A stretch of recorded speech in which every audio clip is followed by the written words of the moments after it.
The morning sun cast long shadows across the military base as Sarah Martinez adjusted her tool belt and walked toward the towering Apache helicopter. At 26, she had been working as a weapons technician for 3 years, but the sight of these war machines still sent a chill down her spine. Today felt different, though. There was an unusual tension in the air that she couldn't quite place. Sarah had grown up in a small town in Texas, where her father ran an auto repair shop. She learned to work with her hands from an early age, taking apart engines and putting them back together before she could even reach the pedals of a car. When she joined the military, her natural talent with machinery made her perfect for weapons maintenance. She was precise, careful, and never made mistakes that could cost lives. The Apache she was assigned to today belonged to Captain James Wilson, a pilot known for his sharp eyes and no-nonsense attitude. He had more combat missions under his belt than most soldiers twice his age, and everyone on base respected him.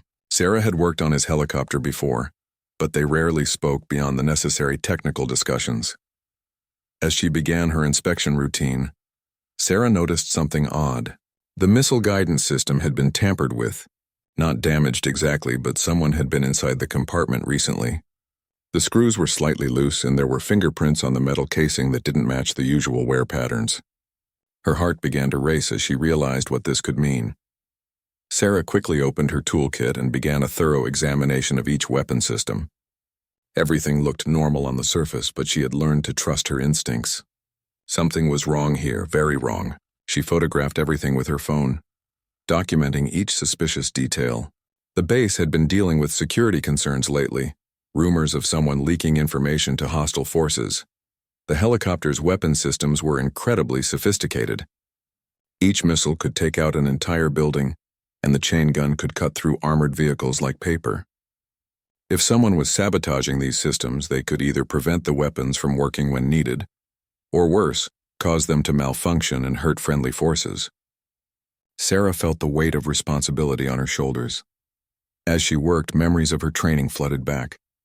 Her instructor had always told her that attention to detail could mean the difference between life and death in this job. Every bolt, every wire, every connection had to be perfect. She thought about the pilots who would trust their lives to her work, flying into dangerous situations believing their weapons would protect them. The more Sarah examined the helicopter, the more convinced she became that someone had been deliberately interfering with the systems. But who would do such a thing and why? She knew she had to report this immediately, but she also wanted to gather as much evidence as possible. False alarms were taken seriously, and she didn't want to cause panic without being absolutely certain. Her hands moved with practiced efficiency as she continued her inspection, but her mind was racing with possibilities. Could it be another technician? Someone with access to the hangar at night? Or perhaps someone higher up in the chain of command?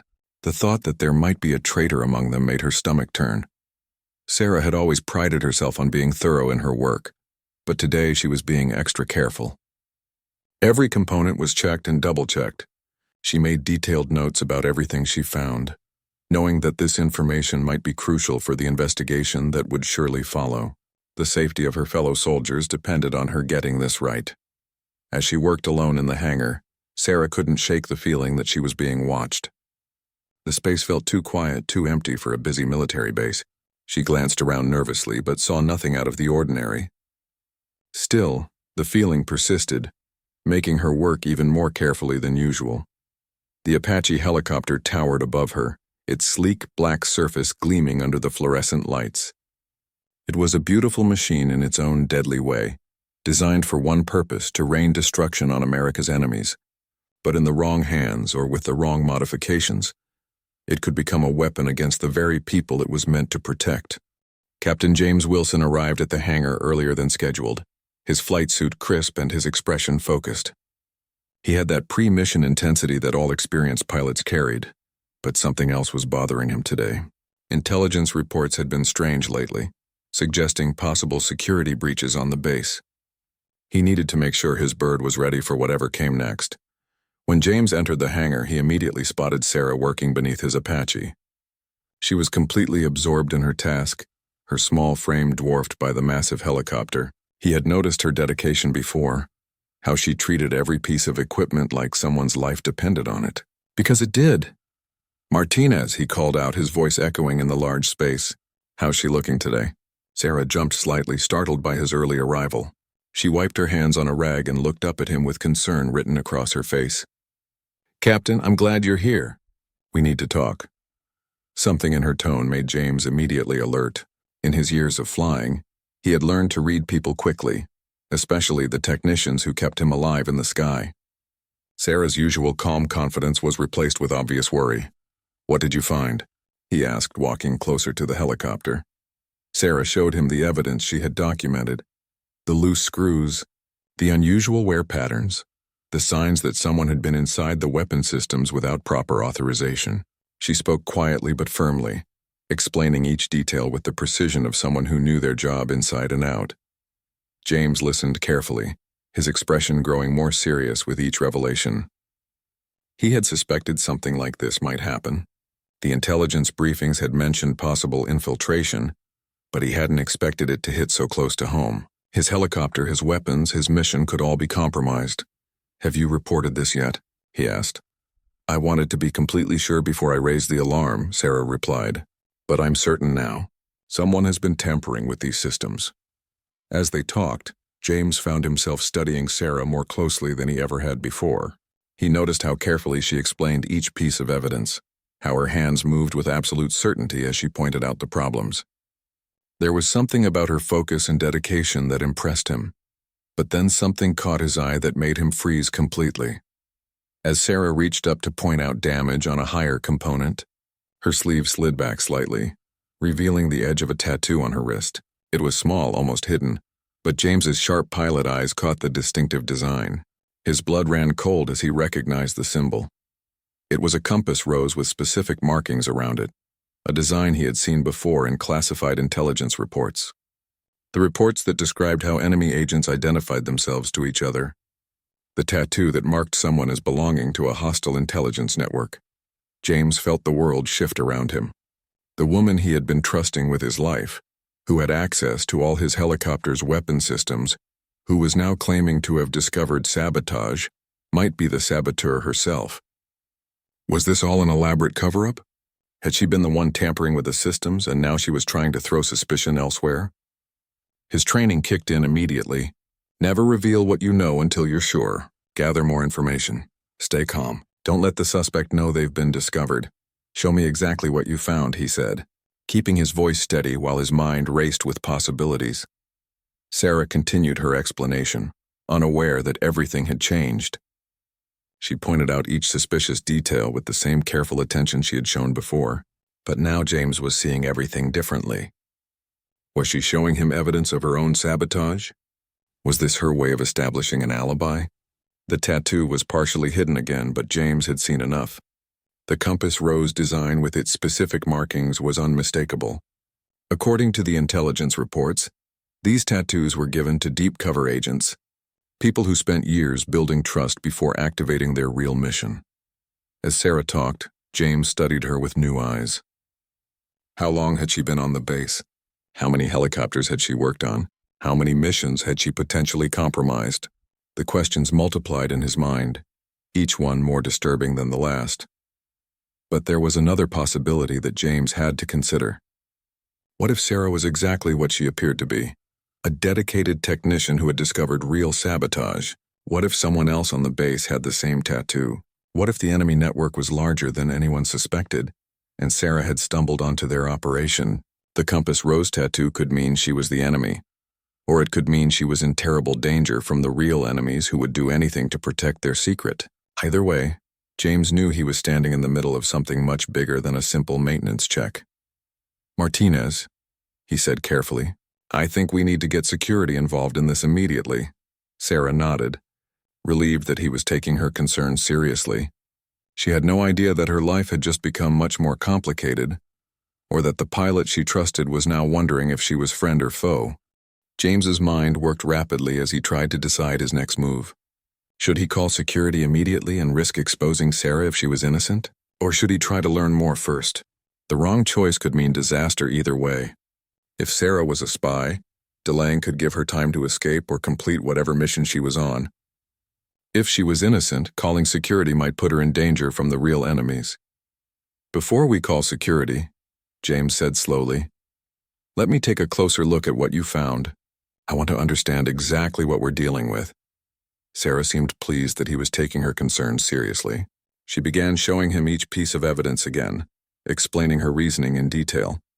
As she worked, James noticed how natural her expertise seemed. She clearly understood the weapon systems inside and out. Either she was an incredibly well-trained spy, or she was exactly what she appeared to be. But that tattoo kept haunting him. The intelligence reports had been very specific about the compass rose design. It wasn't something you would accidentally get tattooed. It was a deliberate mark of allegiance to a hostile intelligence network. Yet Sarah seemed so genuinely concerned about the helicopter's safety. As they examined the tampered components together, James decided to test her knowledge. He asked technical questions about the weapon systems, pushing her to explain details that only someone with legitimate training would know. Sarah answered everything perfectly, showing the kind of deep understanding that took years to develop. "How long have you been working on Apaches?" he asked casually. 3 years total, but I've been specializing in weapon systems for the last 18 months, Sarah replied. Before the military, I worked in my father's auto shop. Machines have always made sense to me. Her story checked out with what James knew from her personnel file, but that didn't prove anything. Deep cover agents were trained to build convincing backgrounds over many years. They would have legitimate skills, real relationships, and believable histories.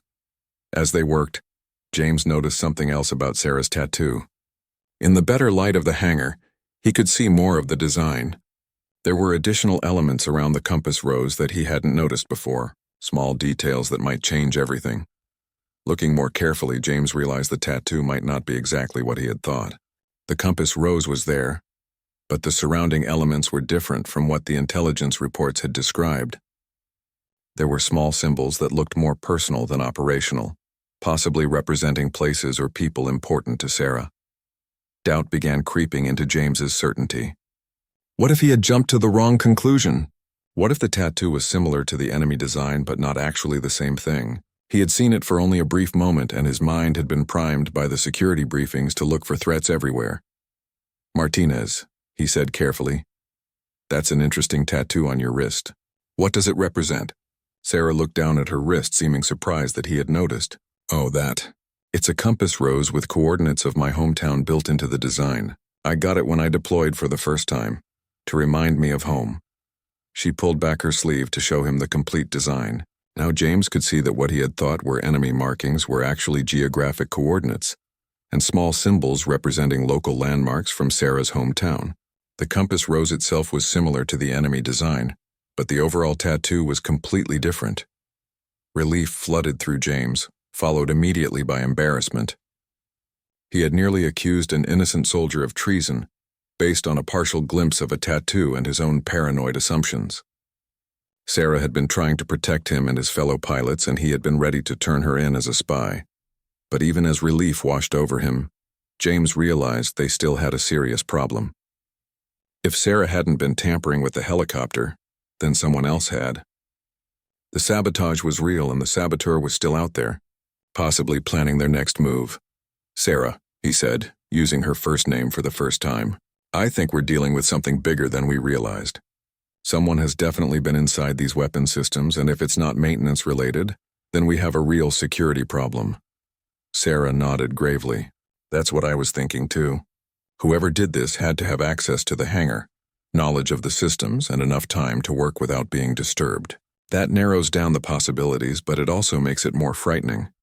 James began thinking through the implications. If there was a spy or saboteur on the base with access to the flight line, they could potentially compromise multiple aircraft. The damage wouldn't be limited to his helicopter alone. Lives could be lost, missions could fail, and enemy forces might gain critical advantages. "We need to document everything carefully before we report this," James said. "Once security gets involved, this hangar will become a crime scene. We should make sure we have all the evidence clearly laid out." As they worked together to photograph and document every piece of evidence, James found himself impressed by Sarah's professionalism and attention to detail.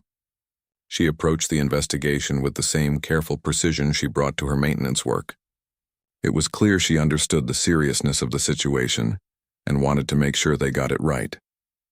The more they worked together, the more James realized how wrong his initial suspicions had been. Sarah was clearly one of the good guys, someone who could be trusted completely. But that meant the real enemy was still out there, hiding among people they trusted, waiting for the right moment to strike. As James and Sarah continued documenting the evidence, they heard footsteps echoing across the hangar floor. Both of them looked up to see Sergeant Mike Torres, the night shift supervisor, approaching with his usual confident stride.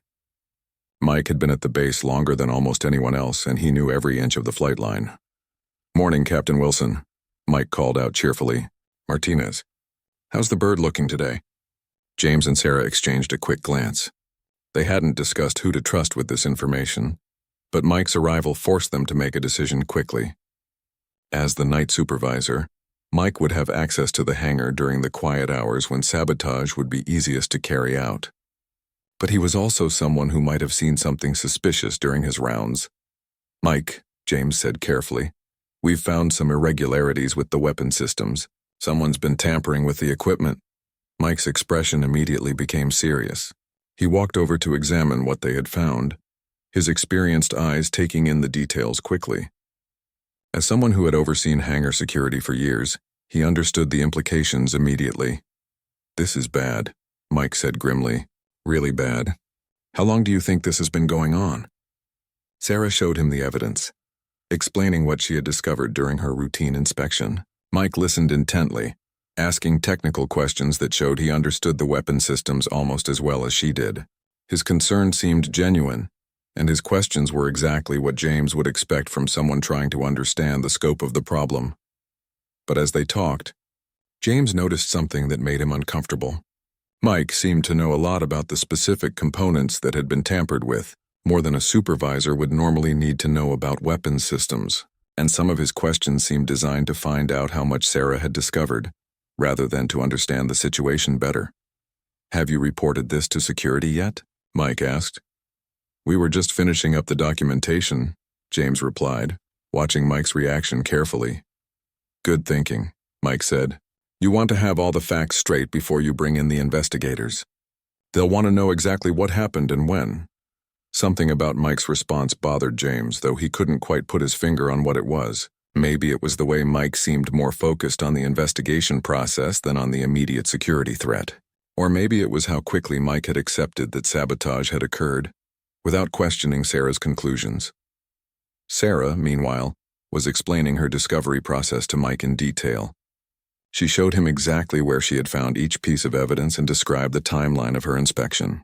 As she talked, James watched Mike's face carefully, looking for any sign of deception or unusual knowledge. "You know," Mike said thoughtfully, "I think I might have seen someone near this helicopter a few nights ago. I was doing my rounds and I noticed a light in the hangar when it should have been empty. By the time I got over here to check, whoever it was had gone. This was potentially important information, but it also raised new questions in James's mind. If Mike had seen suspicious activity, why hadn't he reported it immediately? Why hadn't he increased security around the helicopters? And why was he only mentioning it now, after they had discovered evidence of sabotage? "Did you see who it was?" Sarah asked. "No, it was too dark and they were gone by the time I got close enough. I figured it was just someone doing late maintenance work. You know how it is, sometimes you have to work odd hours to meet the mission schedule." James nodded, but something still felt wrong. The base had strict protocols about after-hours work in the hangars. Anyone working late would need authorization and would have to log their activities. It wasn't something that would be casually overlooked. As they continued talking, James began to notice other small details that concerned him. Mike seemed to know exactly where to look for signs of tampering, as if he was familiar with the specific techniques that had been used. He asked very specific questions about the missile guidance system, the same system that showed the most evidence of interference. But then James caught himself. Was he becoming paranoid, suspecting everyone who showed up? First, he had suspected Sarah based on a misidentified tattoo, and now he was questioning Mike based on nothing more than professional knowledge and helpfulness. Maybe the stress of the situation was making him see threats where none existed. Still, his pilot instincts told him to be careful. In combat, paranoia could keep you alive. The same might be true here on the ground, especially when dealing with potential espionage or sabotage. He decided to test Mike the same way he had tested Sarah. "Mike, what do you think about the guidance system modifications? Could they cause the missiles to malfunction in flight?" Mike's answer was technically perfect, showing detailed knowledge of how the tampering could affect missile performance. But his expertise also raised questions about how a night supervisor would know so much about weapon systems that weren't normally part of his responsibilities. James found himself in an impossible situation. He needed to trust someone enough to report this incident and get proper security involved. But the more people who knew about the situation, the more likely it became that word would reach the wrong ears. If there really was a spy or saboteur on the base, they needed to be very careful about who they trusted with this information. The three of them stood in the shadow of the Apache helicopter, each lost in their own thoughts about what they had discovered and what it might mean. The morning sun was getting higher, and soon the hangar would be full of people starting their normal workday. Whatever they were going to do, they needed to decide quickly. The decision was made for them when Colonel Patricia Hayes, the base commander, walked into the hangar with 2 military police officers. Her presence immediately changed the atmosphere, and James realized that someone had already reported the situation to higher command. Captain Wilson, Sergeant Martinez, Sergeant Torres, Colonel Hayes said formally. I understand there may be a security issue with this aircraft. James looked at Sarah and Mike, wondering who had called the colonel. Neither of them seemed surprised by her arrival, which made James suspicious. Had someone been monitoring their conversation? Or had one of them reported the situation through channels he wasn't aware of? Yes, ma'am, James replied. Martinez discovered evidence that someone has been tampering with the weapon systems. Colonel Hayes nodded grimly. Show me what you found. Sarah began explaining her discoveries for the 3rd time that morning, but now she had the added pressure of presenting her evidence to the base commander. She remained calm and professional, laying out each piece of evidence clearly and methodically. As Sarah talked, James watched Colonel Hayes' reaction carefully. The colonel was known for her sharp intelligence and her ability to see through deception. If there was something wrong with Sarah's story, the colonel would spot it immediately. But Colonel Hayes seemed satisfied with Sarah's explanation. She asked detailed questions about the timeline and the specific nature of the tampering, taking notes on everything Sarah said. Her questions were those of someone trying to understand the full scope of a security breach, not someone questioning the credibility of the person reporting it. Sergeant Martinez, Colonel Hayes said when Sarah finished her presentation, you did exactly the right thing by documenting everything before reporting it. This kind of evidence will be crucial for the investigation. The colonel then turned to Mike. Sergeant Torres, you mentioned seeing suspicious activity near this helicopter recently. I need you to provide a detailed report about what you observed. Mike repeated his story about seeing a light in the hangar during his night rounds. But as he talked, James noticed that his details were becoming more specific than they had been earlier. Now Mike was remembering more precise times, more specific locations, and more detailed descriptions of what he had seen. Either Mike's memory was getting better under pressure, or he was embellishing his story for some reason. James filed this observation away for later consideration. I'm ordering a full security investigation, Colonel Hayes announced. This hangar will be sealed until our investigators can examine everything thoroughly. All 3 of you will need to provide detailed statements about your activities and observations. The military police officers began setting up a perimeter around the helicopter, treating it as a crime scene. James felt a mixture of relief and apprehension. Relief that the situation was being taken seriously by command, but apprehension about what the investigation might reveal. As they waited for the investigators to arrive, Colonel Hayes pulled James aside for a private conversation. Captain, she said quietly, I need to know if you have any concerns about the people who reported this incident. Is there any reason to question their loyalty or their motives? James thought carefully before answering. His initial suspicions about Sarah had proven wrong, but he still had questions about Mike's knowledge and timing. However, without more evidence, he didn't want to make accusations based on nothing more than intuition. Sarah Martinez is solid, he said firmly. I trust her completely. As for Sergeant Torres, I don't have any specific concerns, but something feels off about his story regarding the suspicious activity he claims to have witnessed. Colonel Hayes nodded. My thoughts exactly. Torres's report raises as many questions as it answers. We'll be looking very carefully at everyone who had access to this aircraft, including him. This confirmation from the colonel made James feel better about his instincts. If the base commander shared his concerns about Mike, then maybe his suspicions weren't just paranoia after all. The investigators arrived within an hour, bringing sophisticated equipment to examine every inch of the helicopter and the surrounding area. They worked with methodical precision, photographing everything, collecting samples, and documenting every detail that might be relevant to their investigation. As James watched them work, he realized how serious this situation had become. If enemy agents or saboteurs were operating on the base, it represented a threat not just to individual missions but to national security. The weapon systems on these helicopters were among the most advanced in the world, and any intelligence gathered about them could be incredibly valuable to hostile forces. Sarah was asked to guide the investigators through her discoveries, explaining each piece of evidence and describing her normal maintenance procedures. She handled the pressure well, remaining calm and professional throughout the lengthy questioning process. Mike was interviewed separately about his alleged sighting of suspicious activity. James noticed that the investigators spent considerably more time questioning Mike than they did questioning Sarah, which suggested they had their own concerns about his story. As the day wore on, more personnel arrived to join the investigation. Intelligence officers, counterintelligence specialists, and additional security personnel all converged on the hangar. What had started as a routine maintenance check was rapidly becoming one of the most serious security investigations the base had seen in years. James found himself wondering how deep this conspiracy might go. Was it just one person acting alone? Or was there a larger network of enemies operating on the base? How many other aircraft might have been compromised? And most importantly, how could they prevent this from happening again? The answers to these questions would determine not just the fate of the individuals involved, but potentially the security of the entire military installation. 3 days into the investigation, Major Lisa Chen from Counterintelligence called James into a secure briefing room. The windowless room contained only a metal table, 2 chairs, and recording equipment.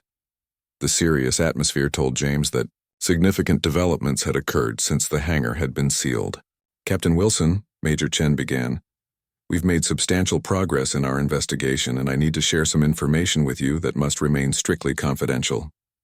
James nodded, preparing himself for whatever revelation was coming. "First, let me put your mind at ease about Sergeant Martinez. Our investigation has confirmed that she had nothing to do with the sabotage. In fact, her discovery of the tampering may have prevented a serious incident during your next mission." This confirmation relieved James, though he had already become convinced of Sarah's innocence during their time working together in the hangar. "However," Major Chen continued, "our investigation into Sergeant Torres has revealed some very disturbing information." James leaned forward, his suspicions about Mike apparently justified. "Torres has been under surveillance for the past 6 months as part of a larger counterintelligence operation. We suspected he was involved in selling information to foreign agents, but we needed evidence before we could act." The pieces began falling into place in James's mind. Mike's detailed knowledge of the weapon systems, his convenient story about seeing suspicious activity, his questions that seemed designed to find out how much Sarah had discovered. "The sabotage of your helicopter was actually part of our investigation," Major Chen explained. "We allowed Torres to believe he was successfully tampering with aircraft systems while we monitored his activities and communications."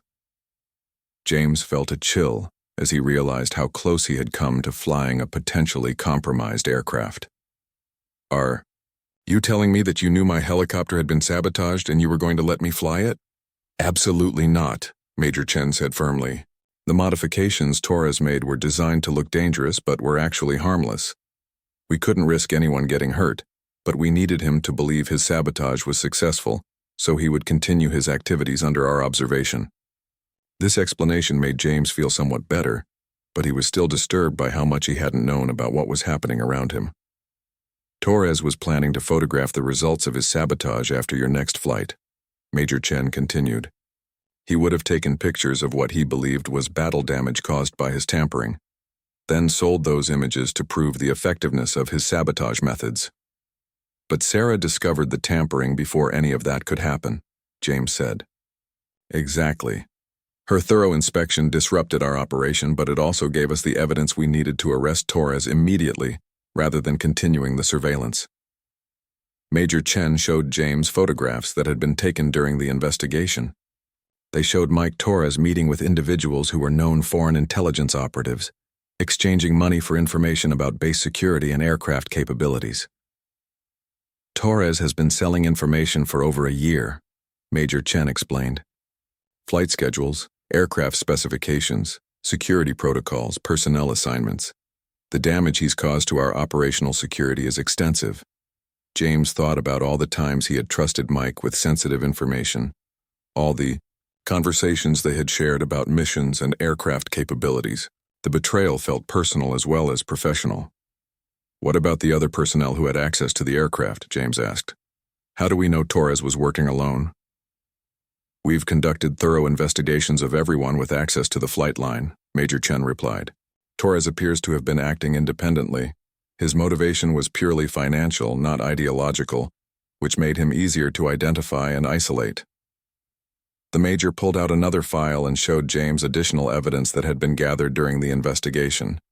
Bank records showed regular deposits that corresponded with Torres's meetings with foreign agents.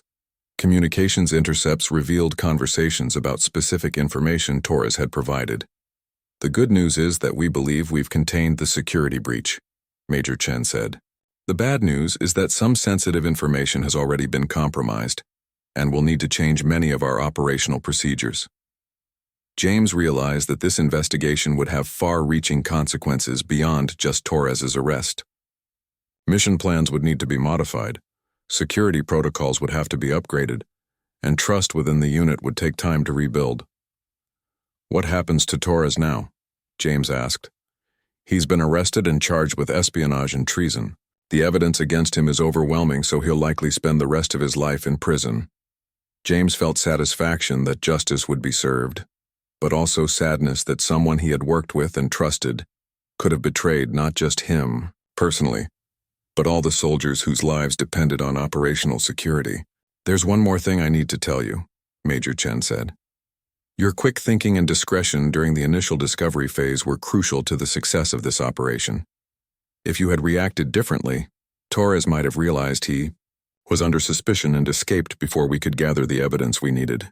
James thought back to those tense moments in the hangar when he had suspected first Sarah, then Mike of being involved in sabotage. His caution and careful observation had apparently contributed to catching the real spy, even though he hadn't known about the larger investigation at the time. 2 weeks after Mike Torres's arrest, life on the base was slowly returning to normal, though the security changes were permanent and significant. James found himself back in the hangar, preparing for his first mission since the investigation concluded. The same Apache helicopter that had been at the center of the spy scandal was now cleared for flight, with all its systems thoroughly inspected and certified safe. Sarah Martinez was back to her regular duties, but the experience had changed her relationship with James from purely professional to something approaching friendship. They had shared a crisis together, and the trust that had developed during those intense few days remained strong. How does she feel? James asked as Sarah completed her pre-flight inspection. Perfect, Sarah replied with a smile. Better than perfect, actually. The investigators went through every system with such detail that this bird is probably in the best condition it's been in since it left the factory. James nodded, though he noticed that Sarah was being even more thorough than usual in her checks. The experience with Torres had reminded everyone that vigilance was not just about following procedures, but about trusting their instincts when something seemed wrong. Sarah, James said, I owe you an apology for those first few minutes in the hangar when this all started. I suspected everyone, including you, and that wasn't fair. Sarah looked up from her checklist. You don't need to apologize for being careful, Captain. In a situation like that, suspicion was the right response. You were protecting yourself and the mission, which is exactly what you should have been doing. Her understanding response reminded James why he had come to respect her so much during the crisis. She had handled pressure with grace, maintained her professionalism throughout the investigation, and never took his initial caution personally. Colonel Hayes appeared in the hangar, making one of her regular visits to check on operations following the security breach. The investigation had reflected well on her command, since the base's security protocols had ultimately worked to identify and capture the spy. But James knew she was taking no chances that another Torres might be hiding among her personnel. Captain Wilson, Sergeant Martinez, the colonel said. How are we feeling about getting back in the air? Ready to go, ma'am, James replied. The aircraft is in excellent condition, and all the security modifications have been implemented. The security modifications were extensive. New access controls limited who could enter the hangars. Additional surveillance cameras monitored all aircraft around the clock, and new protocols required two-person authorization for any maintenance work on critical systems. The changes will take some getting used to, Colonel Hayes acknowledged, but they're necessary to prevent another incident like this one. As they talked, James reflected on how much had changed since that morning when Sarah first discovered the tampering.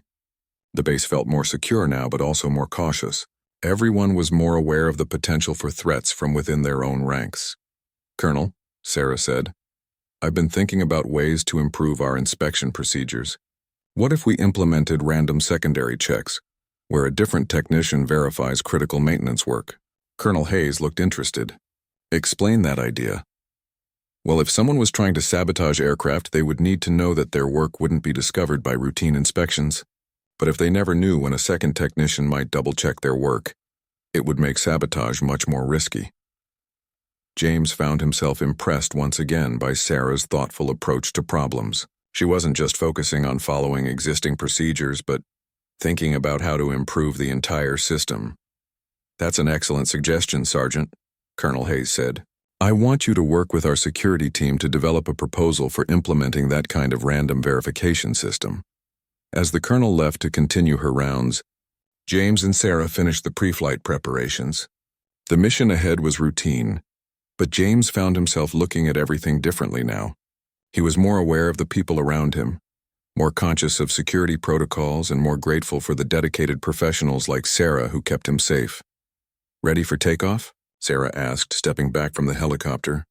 "More than ready," James replied. "And Sarah, thank you again for everything you did. Your attention to detail probably saved lives." Sarah smiled and gave him a thumbs up as he climbed into the cockpit. As James started the engines and began his pre-flight checks, he thought about the chain of events that had led them to this moment. A routine maintenance inspection had uncovered a spy, prevented potential sabotage, and ultimately made the entire base more secure.